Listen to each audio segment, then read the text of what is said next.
Assalamualaikum warahmatullahi wabarakatuh. Halo teman-teman semuanya, apa kabar? Semoga teman-teman semua diberikan kesehatan, diberikan rezeki yang berlimpah, serta diberikan kenikmatan yang luar biasa. Amin amin ya rabbal alamin.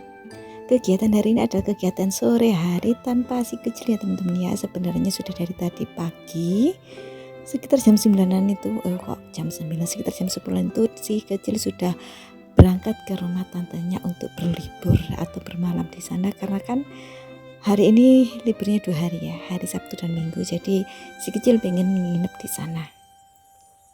Karena si kecil nggak ada di rumah, jadi kan saya nganggur ya, nggak ada yang gangguin, terus nggak ada yang diganggu juga. Akhirnya saya mau bikin cemilan tahu wali ya teman-teman ya. Untuk terlebih dahulu saya siapkan wortel yang saya parut pakai parutan keju. Untuk bahan-bahannya ya jelas ya, ada ayam filet, dagingnya saja bagian dada, terus tahu pong, tahu yang sudah digoreng. Saya tambahkan sayuran wortel biar ada campuran sayurnya, dan kalau ada sayurnya itu lemes gitu loh teman-teman, kalau ada wortelnya itu enak menurutku lah ya, karena saya juga suka dengan sayuran. Jangan lupa ditambahkan bawang putih 7 siung, terus saya tambahkan daun bawang yang sudah diiris-iris itu ya teman-teman ya, biar tambah sedap. Karena saya buatnya sedikit, jadi semuanya ini saya masukkan kurang lebih 250 gram lah, seperempat kilo. Saya pakai cuper saja ya teman-teman ya, kan nggak terlalu banyak juga. Saya hanya menggunakan daging ayam saja ya teman-teman ya, tidak pakai daging sapi karena mahal. Terus kalau misalkan saya punya daging sapi ya mungkin saya buat lauk saja ya, buat soto atau rawon kayak gitulah ya. Ini saya pakai daging ayam kurang lebih 250 gram, saya cuper halus sampai halus sekali lah ya. Oh ya teman-teman, kadang itu ya saya itu pengen banget istirahat dari kesibukan rumah tangga, terus dari ngeributnya si bocil. Ternyata sekarang setelah bocil tidak ada di rumah, maksudnya sehari saja bocil tidak ada di rumah, dia ada di rumah tantenya, itu rasanya rumahnya itu sepi banget, gak enak, kayak hampa gitu loh teman-teman. Biasanya kan kalau hari-hari biasa ada si kecil di rumah itu kan pengen tidur di siang saja kan gak bisa ya, pasti digangguin sama dia. Sekarang giliran tidak ada si bocil, mau tidur siang itu kok ya susah banget gitu loh teman-teman. Kayak mungkin ada hal yang berbeda mungkin ya, karena tidak ada si kecil itu lah ya, kayak ada yang aneh gitu. Padahal sebelumnya itu pengen banget tidur siang itu tanpa ada gangguan si bocil, pengen banget tidur siang itu yang benar-benar istirahat nyenyak kayak gitu. Tapi ternyata setelah si bocil tidak ada di rumah, sehari saja ada di rumah tantenya, wah sepi banget rasanya rumah ini ya teman-teman ya, sulit banget mau tidur. Jangankan tidur siang, tidur malam pun, istirahat malam itu nggak bisa tidur, nggak biasa gitu. Biasanya kan memang tidurnya sama dia, jadi kayak nggak enak banget ternyata ya kalau nggak ada si kecil. Ya mungkin inilah ya teman-teman ya, kalau berumah tangga sudah ada anak, sudah ada si kecil itu rasanya ya memang lebih hidup kayak gitu loh teman-teman. Semoga saja buat teman-teman semua yang belum memiliki keturunan, yang rumah tangganya sudah lama banget terus belum memiliki keturunan, jangan patah menyerah ya teman-teman ya. Pejuang garis 2 itu harus terus semangat, karena kehadiran si kecil itu memang bikin rumah tangga kita itu lebih berwarna lagi. Yang biasanya cuma berdua itu kalau ada si kecil itu rasanya pasti seru lah ya teman-teman. Meskipun rasa capek itu ada ya, nggak munafik lah ya teman-teman ya, kadang itu saya juga mengeluh karena capek, pengen istirahat saja susah ya memang anaknya sih super aktif itu loh ya teman-teman. Jadi kayak pulang kerja ketemu si kecil pasti diajak ke sini ke sana, main sepeda di jalan, kan nggak ada istirahatnya ya. Tapi kalau saya hitung-hitung lagi, saya ingat-ingat gimana perasaannya orang yang sudah berumah tangga belum memiliki anak, itu kan pasti mereka sangat menginginkan kehadirannya ya teman-teman ya. Jadi saya harus lebih banyak bersyukur memiliki anak yang seperti itu, karena ya memang kehadiran anak itu kita harapkan ya teman-teman. Semoga saja teman-teman semua yang memang pejuang garis 2 secepatnya atau sesegera mungkin bisa mendapatkan momongan. Amin, amin ya rabbal alamin. Dan saya juga berharap bisa mendapatkan momong lagi yang kedua.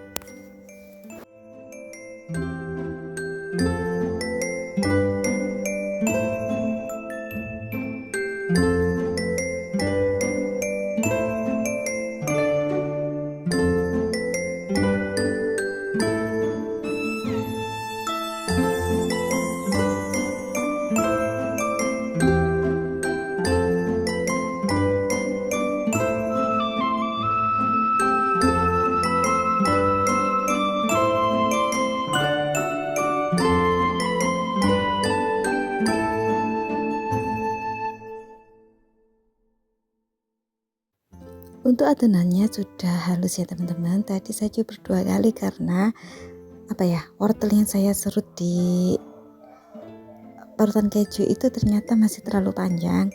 Nanti nggak enak ya kalau kayak terlalu banyak teksturnya gitu loh teman-teman, masih utuh lah ya wortelnya, itu menurutku itu kurang enak. Jadi ya saya cuper lagi, saya campurkan dengan adonan ayam tadi ya teman-teman. Untuk bumbunya seperti biasa lah ya, garam, kaldu jamur, terus merica bubuk, saya tambahkan saus tiram, terus itu juga ada minyak wijen. Untuk tepungnya saya tidak pakai tepung, cuma pakai bukan tepung terigu maksudnya, cuma pakai tepung tapioka kurang lebih 5 sendok makan. Kalau pengen tekstur dagingnya lebih terasa, daging ayamnya lebih terasa, itu cukup pakai 3 sendok makan saja ya teman-teman ya. Karena saya saya cukupkan dengan itu tahunya. Takutnya kan kalau cuma sedikit tepung terigunya, tepung tapiokanya itu kan kayak kurang banyak ya teman-teman ya. Takutnya nanti tahunya masih sisa banyak, kan mubazir juga, mau buat apa kalau nggak dibuat adonan seperti ini. Jadi ini saya agak perbanyak sedikit tepung tapiokanya. Saya tambahkan 5 sendok makan biar banyak ya teman-teman. Tapi rasanya mantul kok, segitu juga sudah mantul. Apalagi kalau cuma 3 sendok makan, pasti dagingnya lebih terasa lagi. Karena cuperku tadi itu cuma kecil, ukurannya itu mini, jadi ini saya aduk di mangkok saja ya teman-teman. Untuk penambahan air ya disesuaikan saja lah ya, sesuai dengan selera masing-masing. Tingkat kelemesannya tingkat keencerannya itu ya disesuaikan lah ya. Terus ini airnya itu air dingin ya teman-teman, saya pakai air dingin. Sebenarnya di sini saya juga lupa tidak menambahkan telur. Kalau pakai telur mungkin tambah enak juga ya, tambah kayak kayak perekat gitu lah teman-teman. Tapi enak juga sih rasanya biasanya. Cuma karena saya lupa ya, wis lah ya, enggak apa-apa, yang penting sudah jadi. Setelah pemakaian bumbu-bumbu tadi, jangan lupa dikembalikan ke tempatnya masing-masing biar tetap rapi dapurnya. Ya meskipun rapinya cuma sesaat, kalau kita masak ya pasti berantakan lagi. Tapi namanya juga ini kantor utamaku setelah kantor tempatku kerja, yang pasti setiap hari ya, biarpun IRT yang bekerja, tetaplah ya kantor utamanya itu ada di dapur. Pagi sebelum berangkat kerja ya masak, terus entar pulang kerja ya juga menyiapkan untuk makan malam. Sebelum tidur ya tidak lupa juga untuk mencuci piring ya, seperti itulah ya teman-teman ya. Namanya juga kantor utama, pasti paling sering lah ya berada di sini. Untuk tahunya cukup disayat saja pakai pisau seperti ini, terus dibalik ya teman-teman. Tahunya ini tadi saya membeli di pasar dengan harga 5.000 saja. Semuanya dipotong-potong, dibalik-balik seperti ini. Kalau sudah dipotong-potong seperti ini, langsung saja kita masukkan adonannya, dan jangan lupa untuk disiapkan tempatnya, tempat dari adonan yang sudah dimasukkan ke tahunya. Seperti inilah ya teman-teman. Ya mungkin mohon maaf ya kalau jika caranya itu berbeda. Saya tidak meneruskan resepnya di sini karena saya ini asal-asalan saja. Biasalah ya, ama-ama itu kalau pakai ilmu perkiraan sudah pasti mantul rasanya. Yang biasanya kalau di resep-resep itu kan pasti ada takaran. Garamnya segini, terus anunya itu apa namanya? Kaldu jamurnya berapa sendok, seperti itu. Kalau saya sih pakai ilmu perkiraan saja. Toh juga diicipin berapa kayak apa ya, kayak kalau kurang asin ya ditambahkan garam, terus kalau kurang gurih ditambahkan kaldu jamur, seperti itulah ya teman-teman. Namanya juga ilmu perkiraan. Sambil saya ngisi adonan, ditunggu satunya itu ada Pak suami yang sedang menggoreng tahu buat makan malam. Terus ditunggu satunya itu sudah saya panaskan panci buat mengukus ya teman-teman ya. Karena nanti tahunya ini kalau sudah diisi dengan adonan dikukus terlebih dahulu kurang lebih 30 menit. 20 menit pun sebenarnya sudah matang. Cuma lebih afdol, lebih matang itu 30 menitan lah ya teman-teman. Tergantung kompornya juga sih. Apa itu namanya, menyalanya itu jos apa ya biasa.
Untuk kukusannya kan sudah mendidih ya teman-teman, ini jadi saya masukkan saja adonan dan tahunya tadi sudah saya masukkan ke dalam apa itu namanya kukusan biar cepat matang. Dan sebenarnya ini sih belum malam, ini kegiatanku sore hari setelah sholat asar ya, sekitar jam 5 ini sudah mau beres. Dan saya juga buru-buru karena ini sudah mau maghrib ya teman-teman ya. Kalau sudah maghrib kan saya mau ada acara, setelah habis maghrib saya mau ada acara, ikut masku, ikut kakakku untuk mengikuti apa ya, pertandingan turnamen sepak takraw lah teman-teman. Jadi saya ini buru-buru banget biar keburu, biar nyampe waktunya untuk makan. Karena kalau ikut sepak takraw, ikut masku turnamen itu menyaksikan, kalau nggak makan dulu pasti pulangnya kan tengah malam ya, sekitar jam 11 malam. Jadi kan nggak enak juga sih kalau mau makan tengah malam ya, biarpun nanti sampai rumah lapar ya makan lagi kayak gitu loh teman-teman.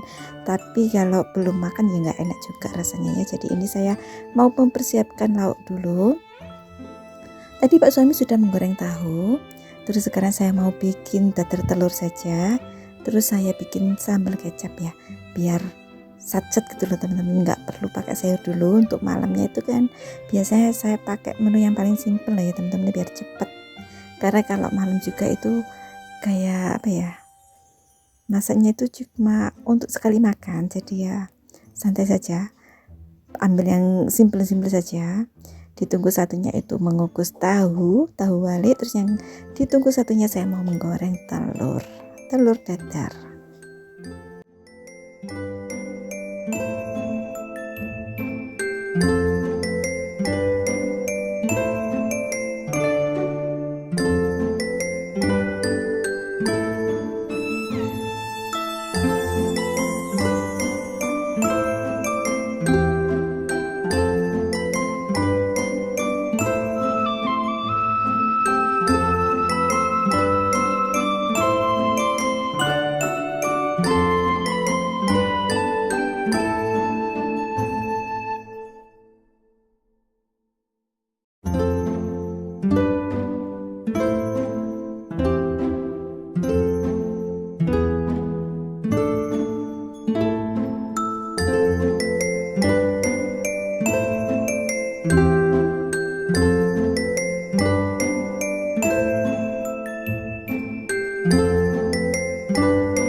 Alhamdulillah setelah sholat maghrib saya sudah makan malam juga. Terus ini tahunya sudah matang ya teman-teman. Jadi saya matikan. Terus saya langsung berangkat ikut masku ke Pronojiwo. Pronojiwo itu sebuah desa yang berbatasan dari Malang ke Lumajang ya teman-teman. Itu ada perbatasannya ya. Jadi ini jalannya itu sepi lewat gunung, tapi enggak apa-apa, enggak rawan kok, juga enggak bahaya. Yang bahaya itu kalau hujan ya teman-teman ya, karena kan sekarang itu lagi ada perlebaran jalan di sana ya. Jadi kalau hujan pasti bekas dari galian-galian itu kan ada tanah-tanahnya di jalannya ya, di aspalnya itu, jadi licin kalau hujan. Kalau nggak hujan sih biarpun kabut masih aman ya, namanya juga di gunung ya pasti kabut ya teman-teman ya. Ini baru saja nyampe ke kaki gunung, belum sampai ke Gledek Perak sudah kelihatan kabut. Tapi kalau di video nggak begitu jelas ya, kalau di nyatanya itu jelas banget kabut. Terus di sini posisi saya itu sudah sudah adzan isya lah ya teman-teman. Kayak tadi berangkat habis maghrib, tapi nggak habis maghrib pas sih, agak malam-malaman dikit gitu loh ya, hampir isya lah ya. Itu sudah kelihatan Gledek Peraknya, banyak lampu, banyak sekali lampunya, karena di situ juga ada penerangan. Jadi nggak bahaya juga sih ya. Mungkin kalau monyet sih ada, cuma kalau malam sini nggak ada yang turun. Mungkin kalau siang lah ya turun monyetnya.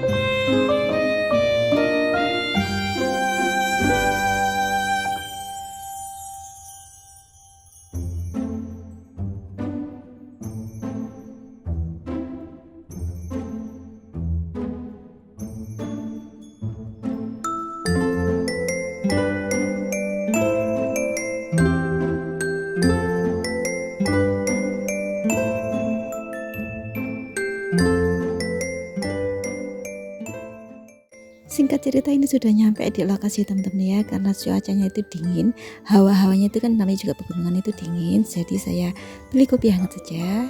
Sepak takranya sudah mau dimulai, tapi saya tidak ikut ke lapangan, cuma saya nunggu tas dan saya stay di sini saja ya, di teras rumah orang dekat warung kopi sambil makan gorengan. Enak banget teman-teman. Inilah pertandingannya ya teman-teman. Saya sebentar saja melihatnya karena kayak seru juga sih dengarnya, itu kayak gol kok gol ya, kalau sepak bola gol ya, kayak dapat poin gitu ya, seneng juga ya. Ini turnamen, nggak tahu namanya turnamen apa, tapi ini turnamen yang sudah putaran kedua. Dulu pun waktu masih SMA saya sering ikut ikut turnamen seperti ini. Saya sering ikut waktu masih bujang, waktu masih sekolah SMA. Sekarang sudah nikah ya, dengan Pak suami juga ikutnya ya. Biasanya dengan si kecil, tapi untuk kali ini tuh tanpa si kecil. Rasanya sepi banget ya teman-teman ya kalau nggak ada si kecil. Oke teman-teman, cukup sekian video dari saya. Mohon maaf apabila ada kesalahan, ucapan atau perbuatan yang memang tidak layak dicontoh, mohon maaf ya. Jika ada hal positif yang bisa diambil dari video saya, monggo diambil. Tapi kalau memang tidak ada hal positifnya, mohon maaf ya teman-teman ya. Saya akhiri dulu. Wassalamualaikum warahmatullahi wabarakatuh. Sampai jumpa di video selanjutnya. Dadah teman-teman. Jangan lupa dukungannya ya untuk subscribe biar aku lebih semangat lagi untuk membuat video.